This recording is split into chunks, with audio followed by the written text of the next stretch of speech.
Guys, welcome to the I Love CVille Show. It's Jerry Miller. It's great to be with you on a gorgeous Wednesday afternoon across the Commonwealth of Virginia. A pleasure to be with you on the I Love CVille network in our building, the Macklin building here on Market Street. We have a lot we're going to cover on the program. Our good friend Joe Thomas, I'd say the best broadcaster in Central Virginia, is kind enough to join us on set. Steve Harvey. Slip on the butter. Steve Harvey is also on set as well. He's running for Board of Supervisors in Albemarle County, Whitehall District, and he's a guy that I'm excited to introduce you to. You know what we try to do with the program is we try to spotlight folks of influence, whether it's politics, entrepreneurs, whether it's CEOs, whether it's delegates, whether it's Mark Warner, whether it's David Toscano, and we try to just use our platform to introduce you to them and allow you to make your own educated decisions and comments and thoughts about who we have on the show. Before we go anywhere, let's give some props to one of our fantastic sponsors. We are their proud advertising agency of record, and it's Interstate Pest and Service Companies. Since 1969, this business has been positively servicing the Commonwealth. It started with one man and one truck, Mr. Wells, in 1969. He would go to his first client, do well by his first client, then find the nearest payphone where he would call his second client and say, "May I come to your phone now, to your home now?" Now it's a 4-generation strong business with the headquarters right around the corner from Bodo's, an office in Richmond, an office in the Shenandoah Valley, and nearly 100 employees. And it's Interstate Pest and Service Companies. Also give some props to the good doctor, Scott Wagner, good friend of this program. We're his ad agency of record as well, Scott Wagner Chiropractic and Sports Medicine. Who's got your back? Dr. Wagner's got your back. Whether chiropractic care, sports medicine, or physical therapy, he is changing people's lives. Judah Wickower, Harris Tolber, Lauren Linsky make the program possible. On that note, my friend, my pal, my homie, my chum, mi compadre, Harris Tolber, let's go to the studio cam and let's welcome the fine folks, the gentlemen that make us look better, to the show. We have Joe Thomas here, who I think you know very well. Brother Jerry. Good to see you, pal. We have Steve Harvey here. Good to see you, pal. You too, Jerry. I first met you at Pro Renata. You were charming, well-spoken. You were eloquent. You could tell you had a number of supporters around you that really had your back. Before we get into the politics and your platform, I'd like to get a feel for who you are as a man, what you love about Charlottesville, Central Virginia, Albemarle County, passions, hobbies, interests, how you spend your time.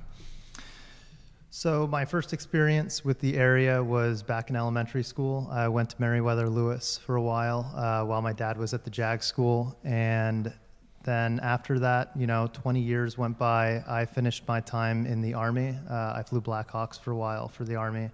I was medically retired, and when you go through that process, they actually let you decide anywhere in the continental U.S. that you want to move to. So my wife thought about it and prayed about it and considered a lot of different options. And I just kept on coming back to here because this was my favorite place we ever lived in. And so we, packed up the truck and decided to, put down the roots and decided we're going to be here forever. We had our first kid 2.5 years ago, little Sasha.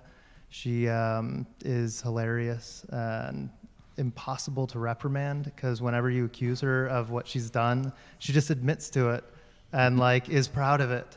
And it actually kind of reminds me of the Board of Supervisors here because you're sitting there and you're listening to them and you're like, do they know that that was a wrong thing that they're just sitting there proudly?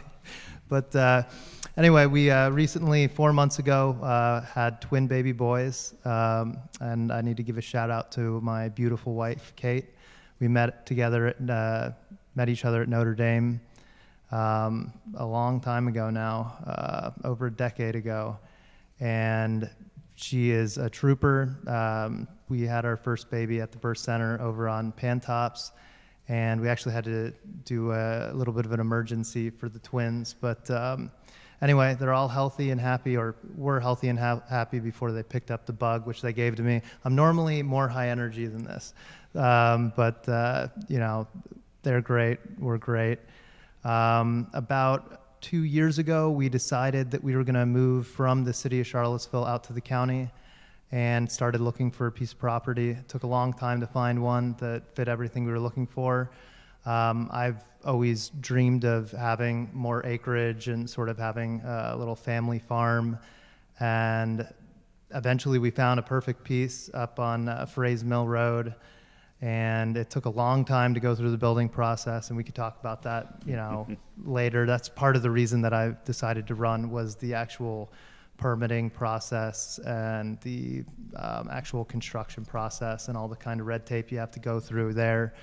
But yeah, the house is beautiful, the neighborhood's beautiful, and it's just like I remember it from my childhood, and we're so glad that we ended up coming back this way. Hobbies and Pastimes. A lot of that stuff went by the wayside when I had my spinal injury. Okay. But I picked up a lot of new stuff. I'm now an avid reader, where before I'd be on the golf course or, skiing or something like that. Now it's more trips in the mind. But yeah, loving it here and excited to try and make a little bit of a change and add some freedom into the county and get some more economic opportunity. I love that. Let's turn that into a highlight reel, and we'll send it to Steve. Andre Xavier's giving you props. Ray Cadell's giving you props, has a message for you. Margaret Matthews is watching. She's a big fan of the program. Ray says, I'm in town at my desk for a change. I love the show. It's always great to be able to watch this program wherever I'm at. I'm a huge Joe Thomas fan. I also live in the county, so I'm very interested in what Steve Harvey has to say. You're getting props on your page as well. We'll get to those in a matter of moments. If you have a question or comment, something you'd like to relay to Steve, he's with us for about 15 more minutes. Would you call yourself libertarian by mindset? I mean, I get the feeling that you are pro-entrepreneur. You are pro as little government as possible, as little bureaucracy as possible. Don't want the government involved on a day-to-day, just like me. Talk to me about that. So I would describe myself as a constitutional libertarian. Okay. I've met with the Libertarian Party before. I've sat down with them, and they have some issues with being too strongly linked to the ideology, and it prevents... What do you mean by that? Okay, so libertarians are individualists, and if you are a part of the Libertarian Party, then you are probably a hardcore individualist, to the point where it prevents them from collectivizing to fight for that individualism. And so if you go to one of these meetings, that's what you end up seeing, is it's a group of people where you talk to each one of them, and they're awesome individuals that have a lot of ideas that are strong and based in NFP, and do unto others, and stay out of my backyard and I'll stay out of yours and all that. But then you start talking about, well, we need to go do something. If you're gonna have these ideas, we need to change people's minds, and then they just each go in their own direction.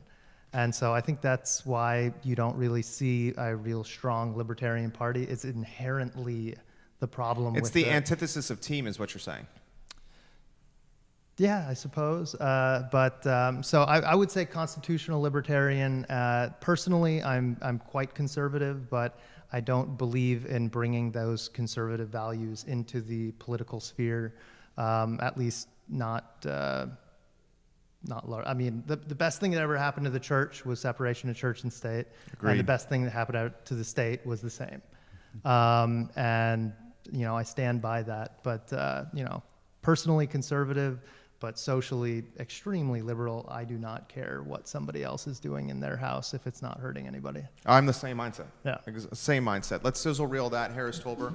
Joe, we'll work you in here in a matter of moments. I'm curious of your take of the race in totality with Malik and Steve. I'll start first with Steve here.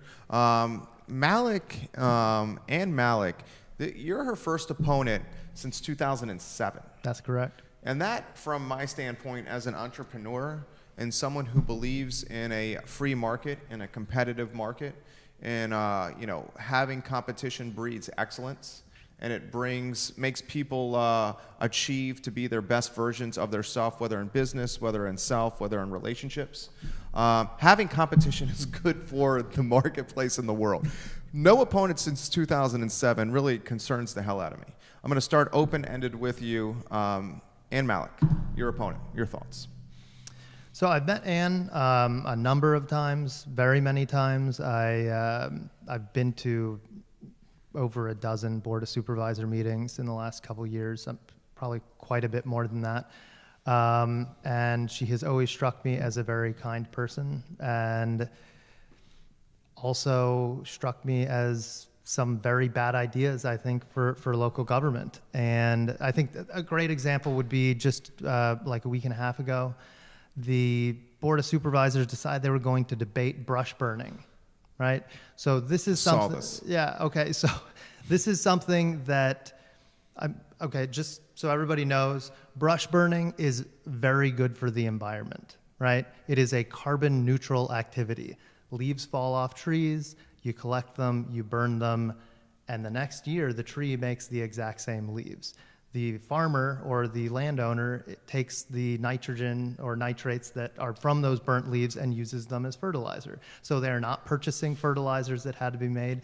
And most importantly, they're not collecting leaves and putting them in a plastic bag and then having a diesel truck come around and pick them up to put them in a landfill to then have all of the, bioorganisms eat it and turn it into methane or whatever other things the landfill is going to do to it.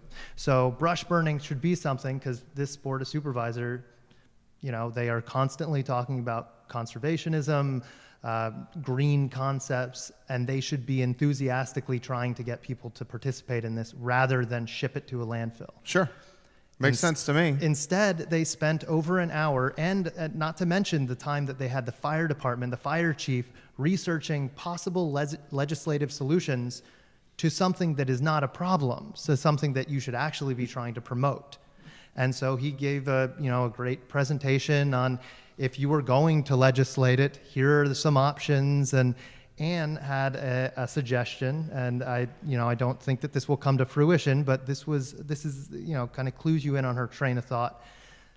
300-foot clearance from any trees, 300-foot clearance from any structures. So this would preclude most of the county from doing any brush burning on its face. You would need 2 football fields worth of clear space in order to do a small campfire-sized burn. Which is ridiculous. And, it's the definition of unnecessary bureaucracy and red tape. Absolutely. And to add, insult to injury, if you were in that scenario, you could knock your house down, put up a tent, and do a campfire instead with the same material and have no clearance requirements. Right? And so, and when you get all the way to the end, the cherry on top of that bureaucratic sundae is the question to the fire chief: how many complaints have we gotten in the last 8 years? Right, and you're basically saying it monopolizes the fire chief's most precious commodity with his time, with unnecessary, lack of better phrase, bullshit, instead of allowing him to really do his job. Well, in this short little, the short time frame of him planning, yes.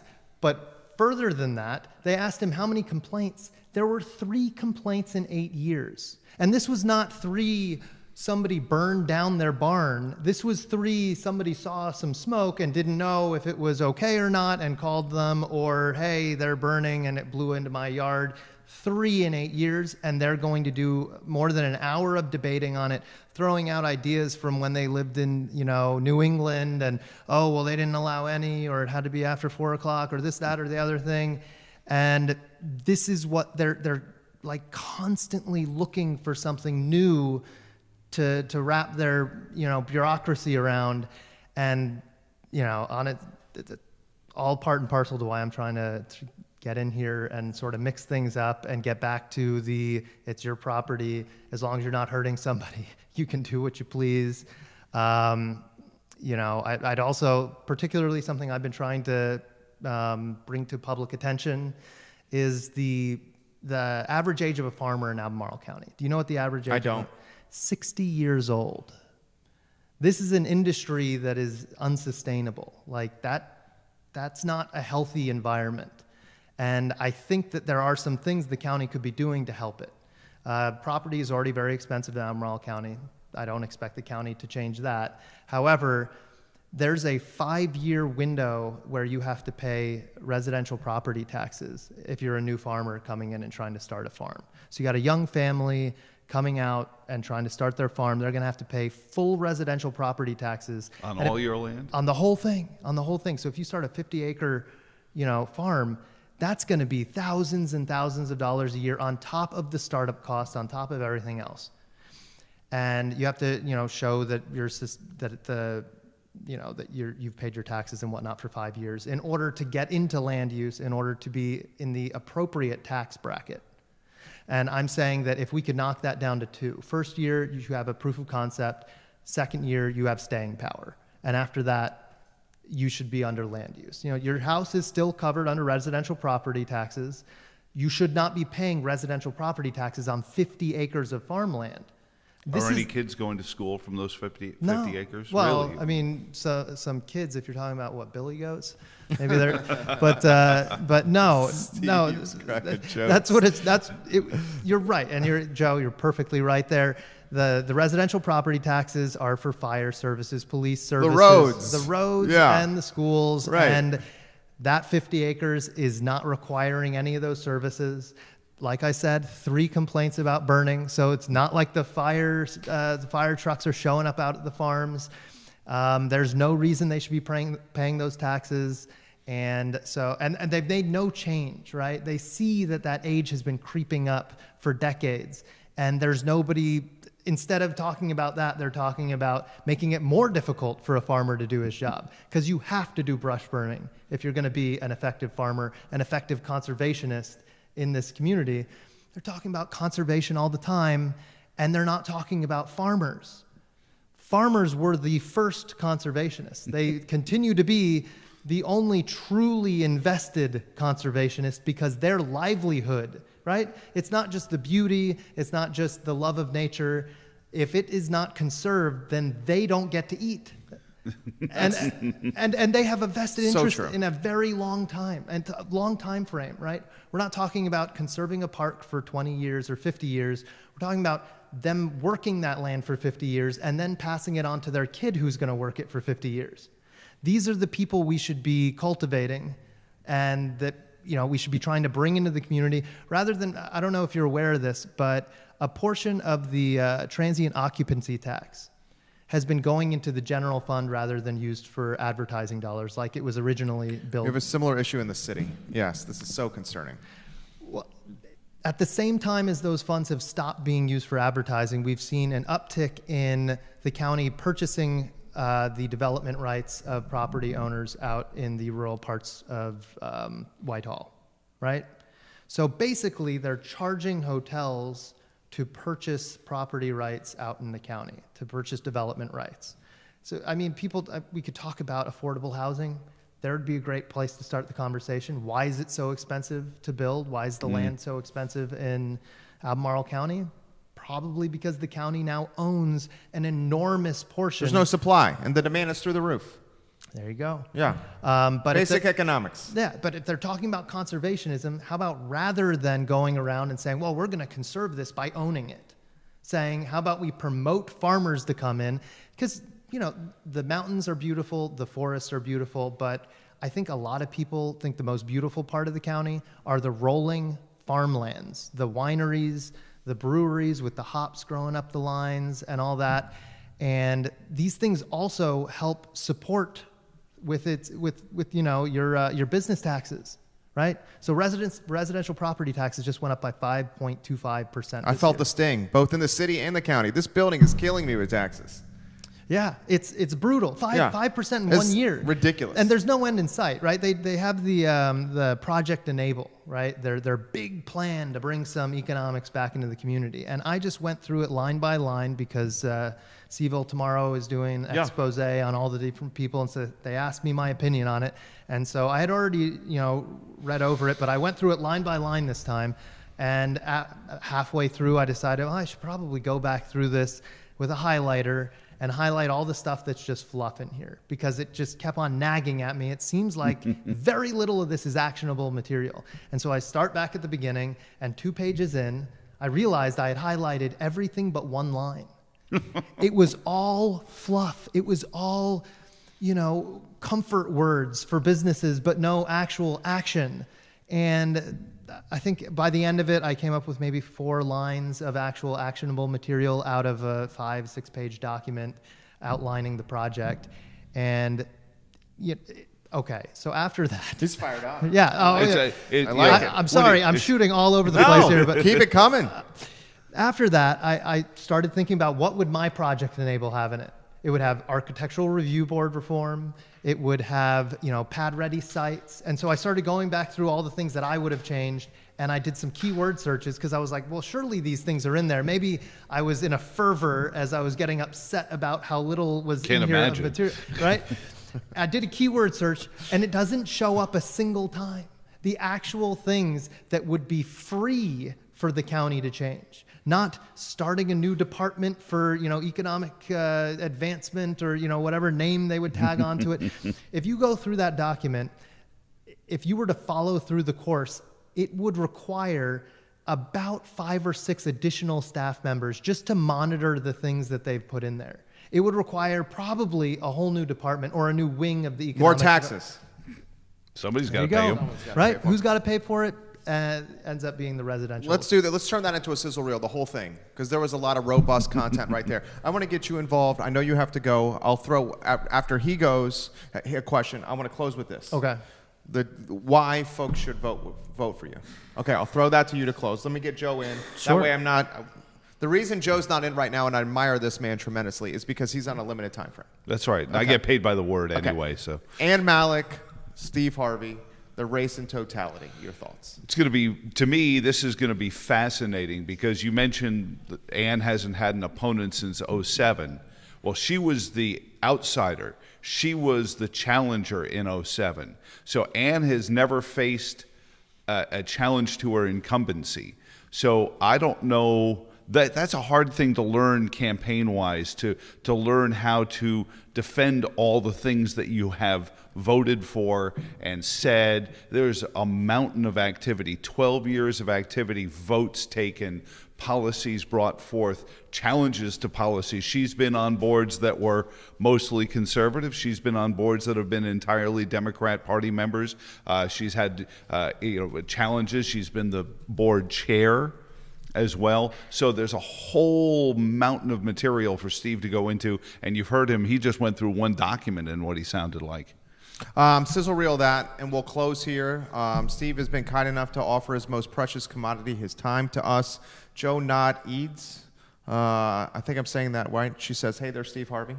You're getting a lot of props on the feed. Because of limited time, we'll highlight the props after he has left our studio. Last question for you. Why should people vote for Steve Harvey in the Whitehall District for Board of Supervisors? Engage with that camera, and this will be a sizzle reel for you. Okay.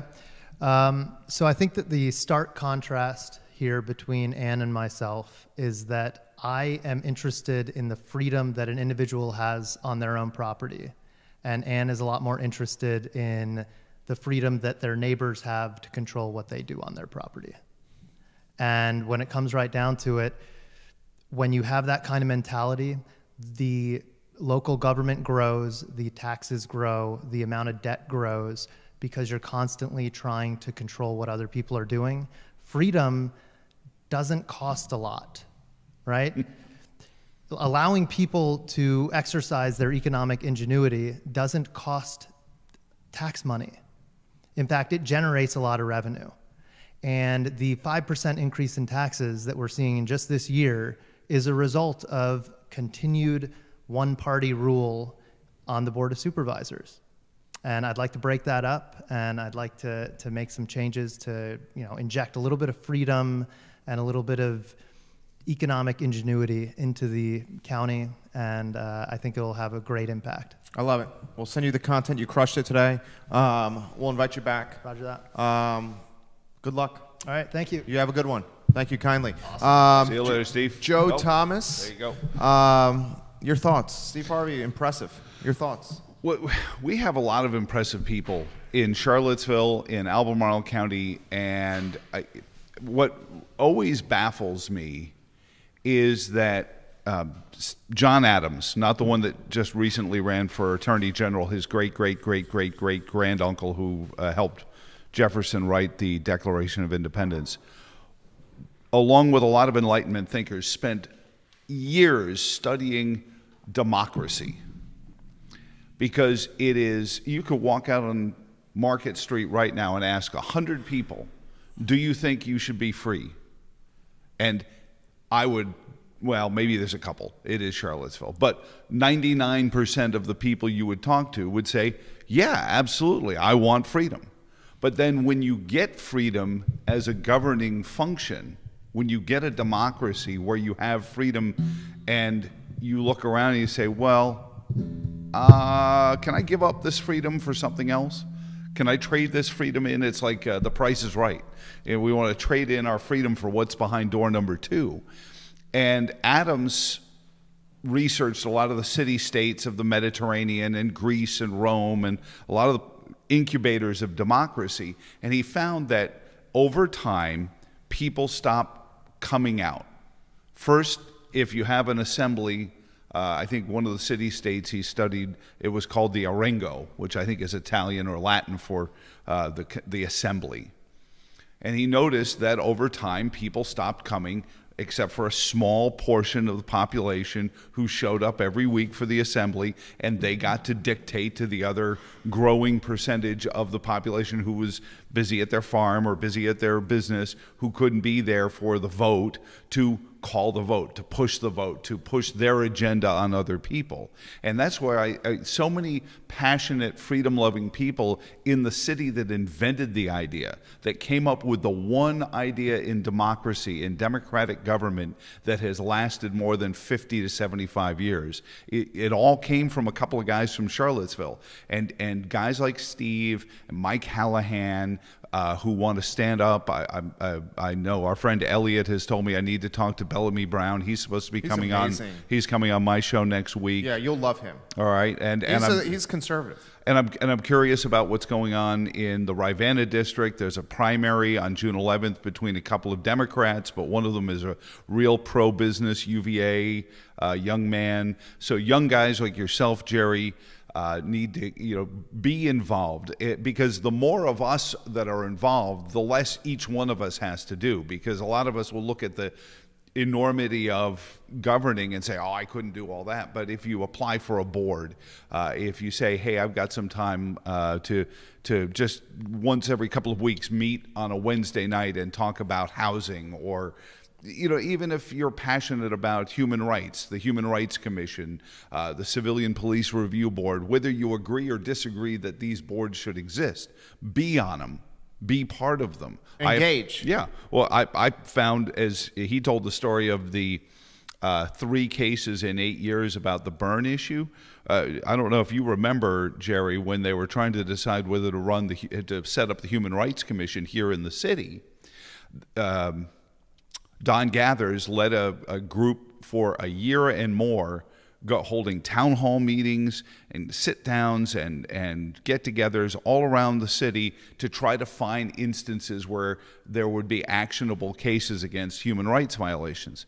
And Dave Norris, who I know you've had on the show as well, sat on the dais. He was still city councilor at the time, and he asked Don directly, how many instances had you found? And Don said, 1, and it was in the county. So it wouldn't have even been an issue. So after a year of trying and advertising that they were trying to find actionable human rights issues, they couldn't find any, but they started the commission anyway. So now the commission's around for a couple of years. They keep saying, well, if we had more staff, if we had more money, they still haven't had any cases of human rights violations. When would the government admit, hey, maybe we don't have a human rights issue here. Maybe we have a poverty issue here. Maybe we have issues with our public housing. Maybe we have an economic opportunity issue, and nobody's bringing it. That's why I want to meet Bellamy, because I'm hopeful that we get some voices like that on city council, because that's really the driver. A healthy community is the city is vibrant and got economic vitality. The county, is the residents, and they work into it. They have a little urbanized area. But right now, too much decentralization, too much reliance on UVA to kind of I say that on the energy. show all the time. You really want to see Charlottesville in a bad place, and Charlottesville's been in a bad place, and we saw it with August 11th and August 12th. And undoubtedly, that was a bad place for us, and a place that will always be woven in the fabric of our brand identity and our sense of self. But if you really want to see Charlottesville in a bad place, watch the economy crash and go on the pooper. That's when Charlottesville is really going to get in a bad place. And we're protected and insulated in a large part thanks to the university, and a large part because the university is matriculating and graduating a lot of people and keeping them in the community, and they're becoming entrepreneurs. But not as many as you look at. I lived in State College, Pennsylvania for some time. Center County, Pennsylvania is the county that surrounds State College, Penn State. They at least quadruple the effort that the surrounding communities here. State College is also larger than UVA. Not really. No? Penn Same State, size? Not so As much. UVA? It's a land grant. It's equitable to Virginia Tech. Okay. And so Penn State, Center County, goes out of its way to develop incubator zones. You've got Murata, Raytheon, the Weather, not the Weather Channel, AccuWeather. Yeah. Major employers all along a technology area, similar like UVA sets up the North Research Park. But who's the residents? It's all UVA departments. This should be an incubator for the recent graduates. You've got one of the most preeminent engineering schools in the nation. These kids should be graduating saying, I've got an idea. I've got an idea. I'm going to fix the problem with batteries. It's going to be the big challenge in the next 100 years is how do you get a battery to store energy long enough for it to be useful? Solar cells, all of that. It's all crippled because of batteries. Where's the engineering kid that's graduating from UVA that's got an itch in his head that says, I've got an idea and I want to build it right here? Because there's kids who maybe are at K-Tech who are in manufacturing who would love to help him.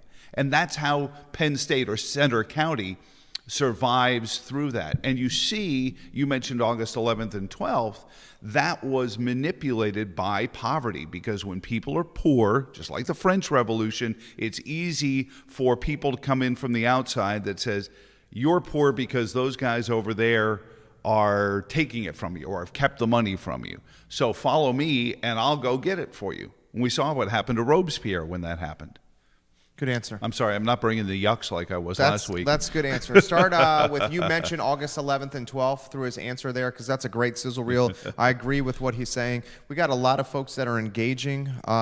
We got Rick Henderson, who's in Crozet. I thoroughly enjoyed the interview with Steve Harvey. Joe, cool. I listen to your show all the time. Get out and vote. Joe, Ann Malik has won for a reason. Do you really think Steve has a chance at beating Ann, and why? Well, because she's never faced an opponent. And that's, you can't handicap this race. She came in, it's tough to beat an incumbent. Absolutely, because she is the newsmaker. The one upside you have when you're trying to face an incumbent is the body of work. Right.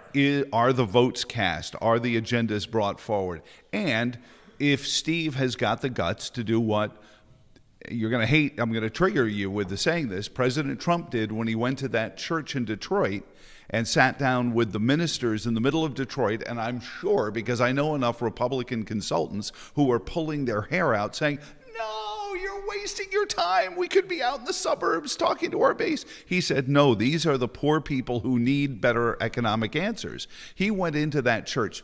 Did he win Detroit? No, but I'll bet you he did 5 points better than he would have done otherwise, and you add that 5 points to other people voting for him. It's what... what's her name? Liz. I can't remember Palmer? the author. No, not locally, but the author that went out, a journalist went out and interviewed in 2017 all of the President Trump voters and found that 20% of them had voted for Barack Obama in 2012, and I think 18 or 17% of them voted for Barack Obama in 8 and 12. So the question is the same question Ronald Reagan asked in 1980. Are you better off now than you were in 2008 when Ann took her seat on the board? I agree. Ann is a very likable, sweet woman. Her husband's a great musician. So I'm not slagging playing devil's personality. advocate with you here, and I know you're not mudslinging here, just playing devil's advocate with you. She does have, I would say, solid brand equity. I think what Steve brings to the platform into the race is more of an entrepreneurial, less of a bureaucracy mindset. And we've had Al Schornberg of Keswick Vineyards on the show. We had James King of the King Family Vineyards. And we had, who was it? George Hudson, Judah, of the Monticello Wine Trail, the CEO of Veritas. George Hudson, Hudson, Veritas Winery, and the owner of Flying Fox. And these gentlemen were so frustrated with the Board of Supervisors and them handcuffing. And they already have a business right. going. And I think about it, that's where I was going to go. Imagine the entrepreneur that's going to come to market that's trying to launch the business and has, like he said with the farm, where you have, I mean, it's absolutely ridiculous to expect a farmer to spend 5 years of residential taxes on his farm. Trying to start a business. That's ridiculous. You know how hard it is to get through those first couple of years as a business owner anyway. 80% of small businesses fail in their first 3 years. Absolutely. And a farm is a small business. Yeah. So if you're out there saying, oh, by the way, you owe us way more money than you need. And that was why the point I brought up about the schools, because you pay into the local government for roads, schools, police protection. Those 49 other acres are never going to need a policeman. They're never going to need a school teacher. Right. So it's the best kind of land for the county. It's protected. It's protected. It's not going to be developed. It's not going to be developed. It's not going to cause traffic congestion. And what you see in the viticultural industry is exactly what Steve was mentioning, which is I'm more interested in what my neighbor's doing than what I'm doing. Because you've got people who will look at a winery and say, yeah, but there's cars coming down my road, and I wanted, and I get it. You spend a lot of money on a farm out in the rural area, and all of a sudden a guy's got a winery next to you, and they're driving weddings in for receptions and everything else. I can see where you could say, I came out here for the peace and quiet, but we also have to understand that if somebody has a farm, they're going to farm on it. I remember living in Ocean City, Maryland, and the chicken farms, Purdue, etc., would have a symbiotic relationship with the corn farmers.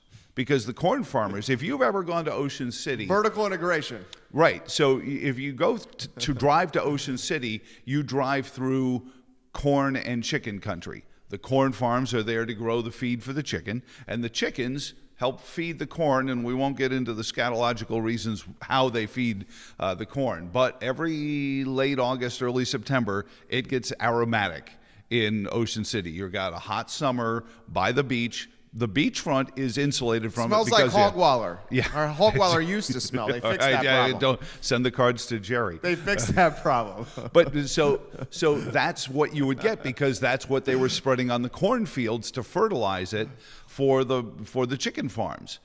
And you understood it. You got it. You said, okay, that's where I live. If you live next to a winery, embrace the fact that you've got great wine next to you. We don't look at ourselves as a community. We look at ourselves as a bunch of individuals that live next to each other and have to put up with each other. Well said. And that's what's tearing us apart. Well said. And a perfect example, guys, and Al of Keswick made this point. If you really want to limit us as wineries and as vineyards and what we can do you know what the flip side of the coin is? We can just take all this land that's allocated to grapes and your personal enjoyment, and we can chop it up into parcels and develop it and build McMansions. So think about that before you're adding bureaucracy to entrepreneurs in Albemarle County from a land use standpoint. I want to change gears. Okay. And I want to talk about the city council race. And ladies and gentlemen, this is extremely important. And you guys know from time to time on this show, I have, I'm going to call it respectful friction. Okay. Respectful friction that leads to dialogue with our mayor, with Mayor Walker. Mm-hmm. And I'm going to set the stage and get the gentleman's intellect on the stage I'm about to set. Somebody here has intellect? Mayor Walker, ladies and gentlemen, on Facebook yesterday, in regards to Lloyd Snook. Who wants to be on city council. Who wants to be on city council. Running for city council, one of 3 seats. The June 11th primary is key. Posted this on Facebook, proceeded to share it across her Facebook page. This is our mayor talking about someone who's running for Charlottesville City Council. I want this into a sizzle reel, Harris, starting with this segment of me talking about it. We got to make sure we tag her as well. I posted this on Lloyd Snook's. This is her talking, her writing. I posted this on Lloyd Snook's page this morning. He is, quote, white is right, quote, as one can get. You use this letter, and she's talking about the letter that Lloyd Snook wrote to City Council and to the city manager. You use this letter and that interview to maintain and gain votes. FYI, we've read those reports. We've discussed them publicly. We've started putting some of the recommendations in place. Maurice Jones was working on implementing them. Mike Murphy has worked on implementing them. Council discussed these reports with all the finalists for the city manager position. You are exactly what is not needed on council. Who do you speak with about the current implementation process of these recommendations? You don't know what you're talking about, Lloyd. You have the audacity to think that you're going to make something work well with your pompous attitude. People are supporting you because they want to believe that you have the ability to stabilize conversations and return their lives and their community to normal. A normal that has only worked well for white people in the city. You don't have anything new to offer the citizens of Charlottesville. The people who support you are exactly what is not needed. Okay? Who did you speak with about the current implementation process? You don't know what you're talking about. She then compares him to Donald Trump by literally saying, we have this brief opportunity to work on healing this city, and here you come with your number 45 spin. White men Lloyd Snook is the antithesis. And then I'll close. This is the end of her statement. But that's identity politics. White men like you always have been dangerous, and I'm sure that you will continue that tradition. Do better, Lloyd. I'll stop, and I'll throw it to you. And I have a lot to say. I mean, it fertilizes itself. I mean, there are things that Kaya Walker has done that I embrace. Her blowing up some of the backroom, closed meeting stuff. I'm all for more transparency in how the city does its business. But she's playing the identity politics game.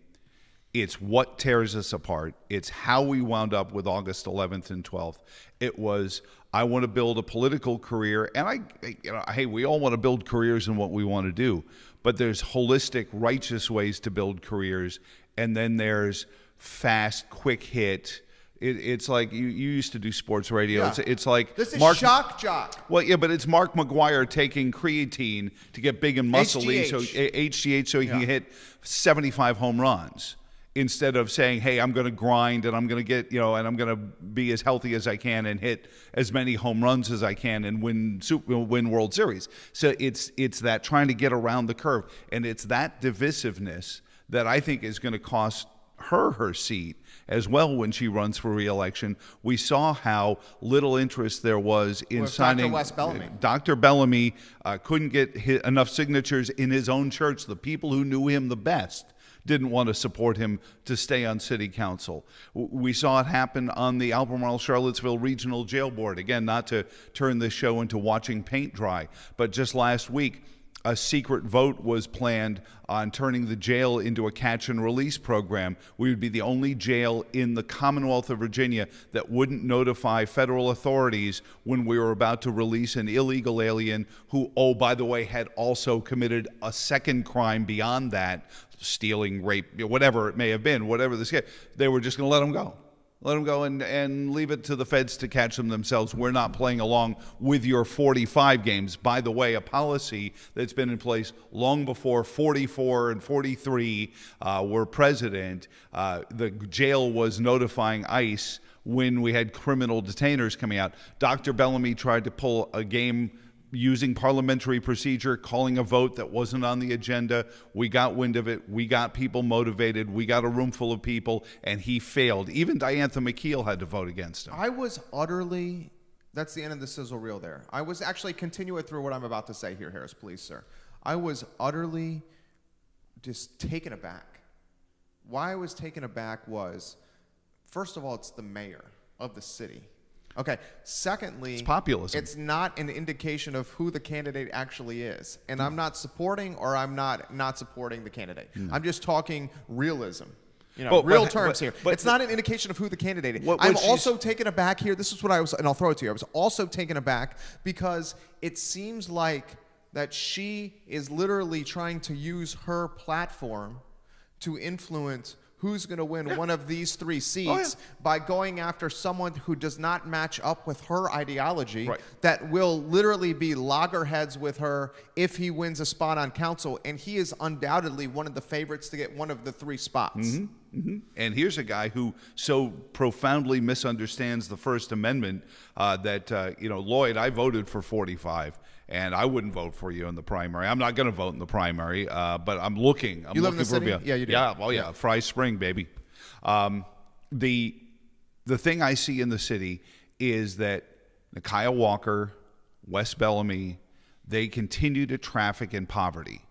It's their stock and trade. It's the kindling they build their fire off of. West kicked off his successful campaign. It was his second campaign for city council at Crescent Hall. The same Crescent Hall whose elevators don't work with elderly, infirm people needing medical care. And it still hasn't been fixed. The same West Bellamy that said, I want to fix the stop and frisk program. We're still here 4 years later, Wes. Come on, baby. You're going to. All you have to do is say, like you did with your vote at the jail board, hey, I've got a bill I'd like to propose. Get it on the agenda for next week. Never. 4 years, nothing. But they're playing on the kindling of a bonfire that has poor people in Charlottesville, in Garrett Square and Hardy Drive, who are say, hey, I don't want my kid to be poor. And what have you done to help that? Our economic developments in the city are laughable. You got poor kids who walk out of their house saying, my best chance is either mule for MS-13, who, yes, is in Charlottesville, or hope that Wawa pays more than the fresh market for a part-time weekend job. And that's horrible for a city like this. We can do better than that. We should be doing better than that. But we want to sit here and call names and try to compare Lloyd Snook to Donald Trump. I mean, that's almost as laughable as anything Nikiah Walker has done. And this is coming from someone who literally openly said he's not going to vote for him in the June 11th primary, and who's able to cast a vote. I'm assuming you're going to go, and I don't want to assume, that's why I'm asking the question. Well, it's a Democratic Party primary, right, and it's open, sure, but they do it. I actually really am a fan of the way the Democratic Party of Charlottesville does it. It's the way it should be. Yeah, it's one building. It's a Saturday. They man it themselves. Yeah. They staff it themselves. They handle it internally. Sometimes that makes it prickly, but they handle it internally. You go in there, you do your business, you go home, and then they announce who their candidates are. Why do you? It drives me crazy every time there's a state board of elections primary. Not because it's open, not because everyone can come in and play around with it, but it's because you're asking the taxpayers to do an internal decision for a political party. There's no reason to ask the taxpayers to do that. You do your own business, announce who your candidate is. Now, I grew up in New York in the 70s, Jerry. We used to get endorsements. There was one year, it was 80, I think it was 83, maybe it was 85, I can't remember which. Ed Koch was the Democratic Party endorsed candidate for mayor. He was also the Republican Party endorsed candidate for mayor. Why? Because in the 3 years he had been mayor, the city turned around and the city was doing better. So you know what? Both political parties said, you're the guy. You know, keep going. Go. Good on you, Ed. I've got to think you're going to go, and I don't want to assume. You would like, what, Pinkston? Maybe a Hall? I've got to. See, Paul, here's the reason I'm a Paul Long guy. Yeah. Because Paul has said, and I'm going to be a single issue voter here, and I'll talk to Bellamy about this. I think you'll like Bellamy. I think so too. Yeah. Elliot's told me the same thing. Yeah. So maybe Paul Long and Bellamy Brown. And Pinkston?